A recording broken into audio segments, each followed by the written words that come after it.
All right, admittedly, I had a pessimistic moment this morning. I was outside, the transition from the kind of cloudy, rainy morning to the sun coming out. I was like, of course, it's Monday, the sun's out. And I had to catch myself. I was like, we didn't have a terrible weekend. No, it wasn't awful. There were moments the sun was out. There were moments. It was really chilly on Saturday, though. I was going to say, the temperature. poor Ryan was out golfing I know. Saturday morning in that cold and Helping rain. the people. I was just glad the rain had ended, but I can't recall the last time I wore literally a winter jacket to play golf. So, in Maine, you get to do it in Maine. There you go. I wanted to briefly talk, guys, about a big anniversary. 15 years ago today, one of the strongest and most impactful tornadoes hit New England. This is the Springfield, Massachusetts tornado. This is from the website tornadotalk.com. They document tornadoes through history all across the country. This was an EF3, and on radar and the visuals looked like a tornado you would see out in true Tornado Alley. It was on the ground for 38 miles from about Springfield past Sturbridge. There were 200 people injured, and there were 3 people who passed away as a result of this tornado. And this is from the satellite imagery up above. You can see what we called the tornado scar that went from Springfield all the way through Western Mass. And if you back then drove down 84 past Sturbridge, you probably saw the scarring from the tornado. At the time, Todd Guttner was working at WBZ in Boston, and he was live on the air tracking this. I remember watching him. And this is one of the most historic tornadoes in New England history, one that's like a once-in-a-generation type thing. The other one would be the Worcester tornado back in 1954. So that's a big anniversary on June 1st. Also on June 1st, it's the beginning of Atlantic hurricane season. Now, the season doesn't really peak until early September, but there can be some storms that form this time of the year.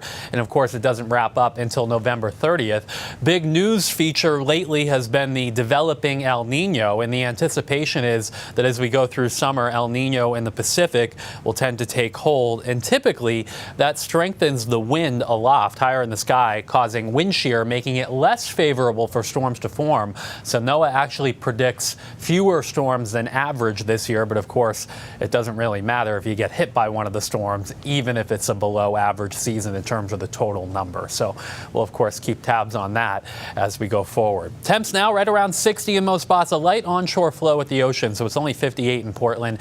Lots of sun in most places, but we are popping up some clouds across the Allagash, the North Woods, and back into the western mountains, and there will be a few spotty showers, mainly up there this afternoon. One more little disturbance swings through tomorrow with maybe a brief shower, and then we're looking at high pressure building down for the rest of the week. So hour by hour this afternoon, a spot shower to the north, otherwise nice to the south, just not warming up a whole lot more from where we are now. This evening will be cool and quiet. We'll have low temperatures tomorrow morning that are close to 40 in spots, but tomorrow will be a warmer day. Temps get into the 70s for most of us, and as that disturbance passes through tomorrow, even though nothing's really showing up here, I think there's a chance for a brief shower or maybe even a rumble of thunder in spots. You can see this model gets it going as it just passes off the mid-coast later tomorrow afternoon. But all in all, a pretty good day for your Tuesday. We have temps that make it into the 70s in most spots, and we're going to do better than that later this week. This afternoon sees 2 to 3 feet. The wind has shifted, now coming in out of the southeast on the water. So take a look at the next 7. Wednesday looks great, mostly sunny, temps in the low to mid 70s. Sunny and warmer on Thursday, lower 80s a good bet, and Friday may be the warmest day of the stretch, highs 80 to 85. Brian was mentioning the weekend before, and I have to say this weekend doesn't look bad, but there is a front that comes down, and that front will likely bring at least some showers, maybe rumbles of thunder on Saturday. If we keep it moving, Sunday will be cooler and dry. So we'll watch that, but you do have good weather to enjoy before the weekend gets here, guys. Yeah, this week actually looks very good. It does. Good first week of the month. All right, Ryan, thank you. You're welcome.